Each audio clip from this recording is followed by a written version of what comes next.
Are you real? We're real enough. You speak English? Earth people? From the Federation. Well, it doesn't matter. I'm Cochrane. I've been marooned here who knows how long. Well, if you only knew how good it is to see you. Who is this jerk? Who told me you could turn off my music? Will Riker? Zefram Cochrane.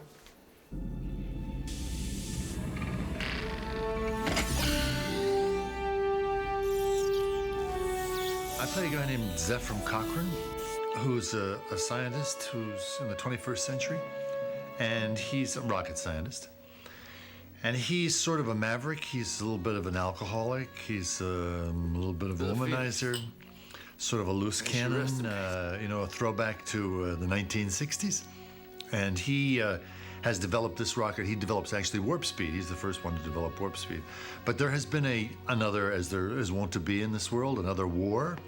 And the devastation must have been pretty pronounced. So there are these little colonies, and he has set up his laboratory or his workshop around this missile silo, and he has converted an ICBM into a rocket, and he's stuck on the sides of it a very archaic warp drive system. In fact, it's the original warp drive system. Well, Jamie Cromwell was somebody who had not yet really become quite famous yet. And I was always a big fan of Jamie's. Junie Lowry, who had been casting Next Generation from the very beginning for us, was a big fan of Jamie's, and he had been on Next Generation. We have a complete one. He seemed to be the perfect character to play Cochrane, because we were looking for somebody who was exactly opposite what people would think. We wanted a man who was a drunk. We wanted a man who had sort of given up on life, and a man who we could resurrect, so to speak. A man who was going to go through an interesting redemption during the course of the movie. Jamie was perfect, and he was available and interested in doing it, and we were lucky from day one. I actually knew nothing about Star Trek. I mean, I don't think I ever watched. I don't watch a whole lot of television, so I hadn't watched. But Patrick, I knew because he and a friend of mine were at the Royal Shakespeare together, and they'd come over a couple of times to do Shakespeare tours in California. And I'd met him, and I knew LeVar, I think, before that, too. So I knew some of them. I didn't know Marina or Jonathan. You know, you go read for them, and it takes a little getting used to, because you're not supposed to do any character. You're supposed to speak, especially character, yes, but speaking. So I had always gone in and done sort of my thing, which meant that I rarely got the job. The development of the mind, the cultivation of the intellect, these are the pursuits to which the Angosians have dedicated themselves for centuries. What was nice about it was, evidently through the auditions, they remembered me because they actually wrote the part for me for First Contact. I must have done something outrageous in the... Oh, I think I did. I think I stood on somebody's desk at one point in some audition. That's a pretty far-out story. Mr. Cochrane, do you have a first name? Zefram.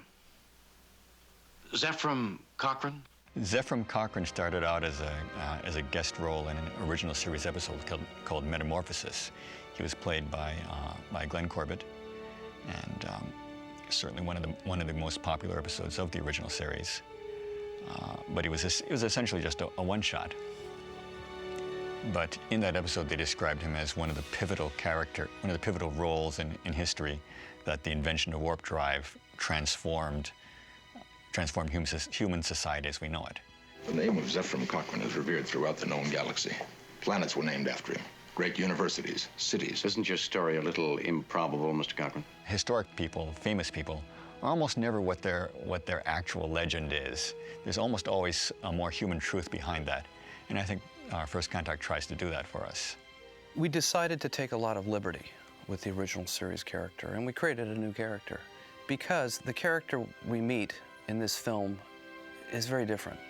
And we imply in the film that he ends up changing significantly and becomes a better person and probably is instrumental in the formation of Starfleet, etc. So we felt we could take some liberty. This was a guy who came out of a dark time. His family was probably killed in the war, and he just wanted to get to an island somewhere and get away from everything. So he was this a little bit of a tragic, flawed character who was a jerk. And it made for more interesting drama in the film. But we kind of ignored, to some degree, the Cochrane from the original series. Let me just make sure that I understand you correctly, Commander. A group of cybernetic creatures from the future have traveled back through time to enslave the human race. And you're here to stop them? That's right. Hot damn. You're heroic. I thought that was a really well-written script, and the character was very well written, and he had wonderful things to do. What intrigued me was the first contact idea, because a hobby of mine is I work with an organization called CSETI, which is the Committee for the Search for Extraterrestrial Intelligence, and I was writing a book at the time, which has subsequently gone in the wastebasket, but I was really interested in it, and there were a number of people on the set who had had experiences, so I had fun. And then my character was the guy who originally made the first contact between human beings and the alien, so that was a lot of fun. And you people, you're all astronauts on some kind of Star Trek. That one we all knew was coming. That was fine. That was fun. I liked that moment. That was a fun night. It was a great place to shoot, you know. It was, whether it was cold or not, everybody else was freezing. I wasn't. But it was so beautiful up there. It was just great looking up at those stars. It was great. I mean, you know, it's coming, so you try to lay off it, you know, so it'll sound, hopefully it came out, you know, not as though, it came out as you know, searching for an idea. And the idea of Trek is, considering the environment we shot it in, seemed to be completely appropriate and sound, you know, you don't trek in Manhattan, you don't trek in a big city, you don't trek inside. But there in those mountains, looking at that night sky, you know, and those trees, and I don't know, you know, and considering all that that had happened in the story heretofore, a trek seemed interesting. Some people don't know that Cromwell made a second appearance as Zefram Cochrane in the pilot episode of Star Trek Enterprise, Broken Bow, in which he appeared as Cochrane in some historic footage which was played during the launching of the NX-01. We needed to pull in a favor, and luckily we again had Junie there to help us pull in the favor. 6 or 8 years that had gone by, Jamie had become a relatively big star and wasn't doing a lot of television. But we just needed him for a day to play the character that he had created for us in First Contact, and he was sweet enough to come and do it for us in our pilot, which was kind of something that had a precedent, because Gene Roddenberry had managed to talk DeForest Kelley into coming and doing a small role in the first episode of Next Generation. I think they called me to, because they wanted to introduce the character and they thought it would be fun, you know, to start off the new series and connect it to, you know, the old one. And so they asked me if I'd come and do this little bit as an old throwback. Dr. Cochrane, I know this sounds silly, but can I shake your hand?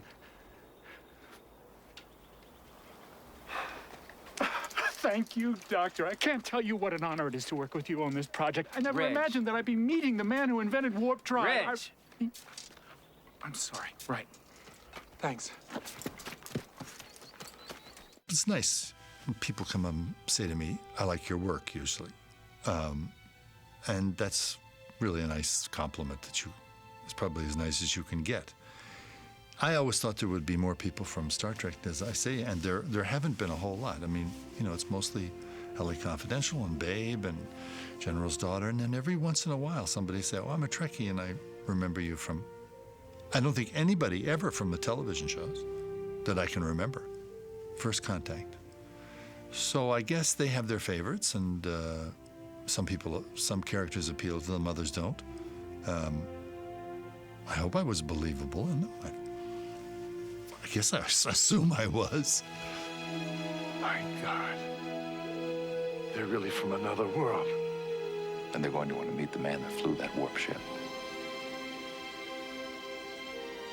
I believe that there are sort of two currents in the public's perception of what the future and outer space may hold. There is one that sees it as a projection of their own fears. And so it is about terror. It's about the unknown, and the unknown to us has always been frightening. Being overrun or taken over or subjugated or annihilated or enslaved. This is interesting because this is a journey. This is called Star Trek. This is the journey that the other half, if it is a half, I believe it's the majority, believe that the future is a possibility.